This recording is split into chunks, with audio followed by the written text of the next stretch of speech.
All right, if you're gearing up for your CPP certification, this explainer is definitely for you. We're about to dive deep into the POA security management module, but listen, we're not just going to be listing facts. We're talking about a huge mindset shift, one that's absolutely crucial for passing the exam and frankly for succeeding in your career. So let's get into it. Yeah, this is what everyone thinks of, right? It's the stuff you can see, the operational nuts and bolts of security. But for a certified protection professional, that's just scratching the surface. It's barely the tip of the iceberg. This view is our starting point for sure, but it is not our destination. And this slide, this is the entire journey in a nutshell.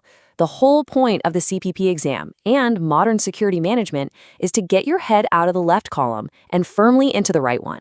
You have to stop thinking like a tactical responder and start thinking like a strategic partner to the business. This right here is the core idea that ASIS really truly wants you to master. So where do we begin? Well, first things first, the foundational rules. Think of it this way. Before you can build a house, you have to understand the property lines, the zoning laws, and the building codes. Same thing here. Before you build a security program, you have to understand the rules of the game.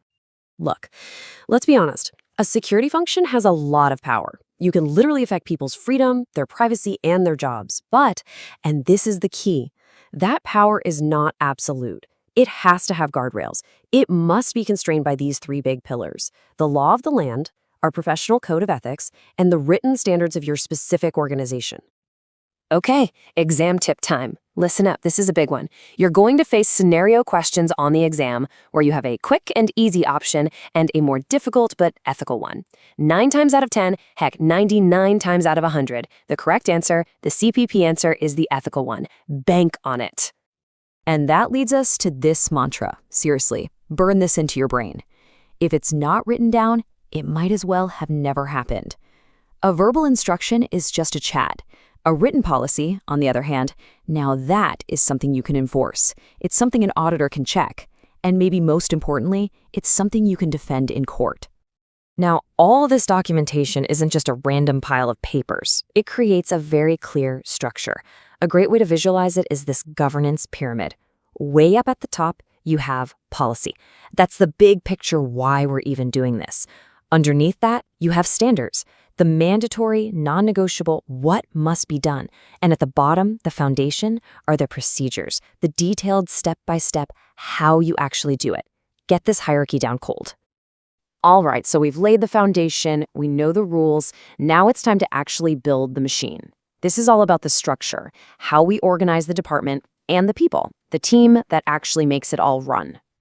This is the million-dollar question, isn't it? And here's a little secret for the CPP exam. If you're trying to find the one single perfect model, you're asking the wrong question. The answer is always, and I mean always, it depends on the organization. For instance, take these two common models. You could centralize everything.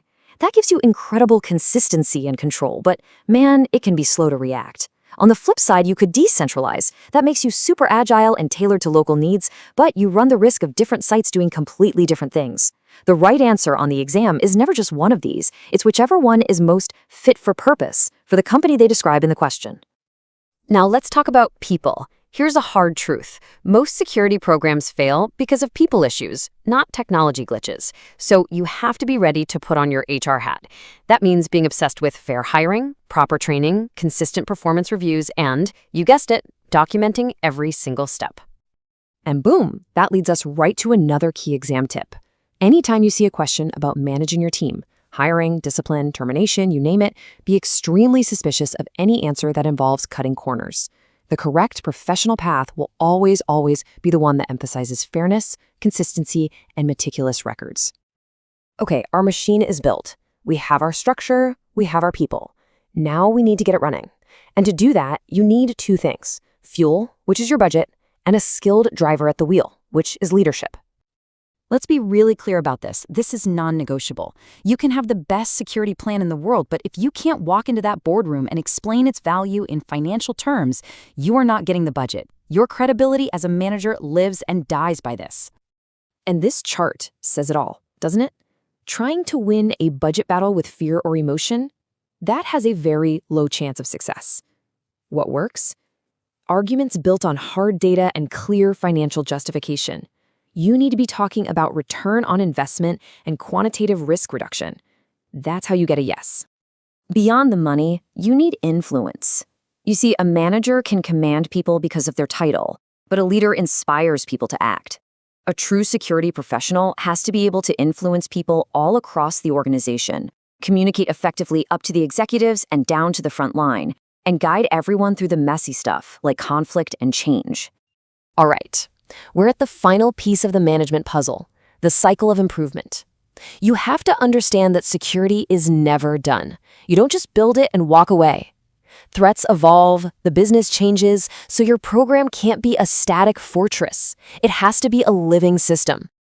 And this is the engine that drives that constant adaptation. You plan what you're going to do, you go out and do it, then you check your results through audits and metrics, and finally, you use that data to improve the plan. This continuous loop is a philosophy the CPP exam will always favor over any kind of one-time fix.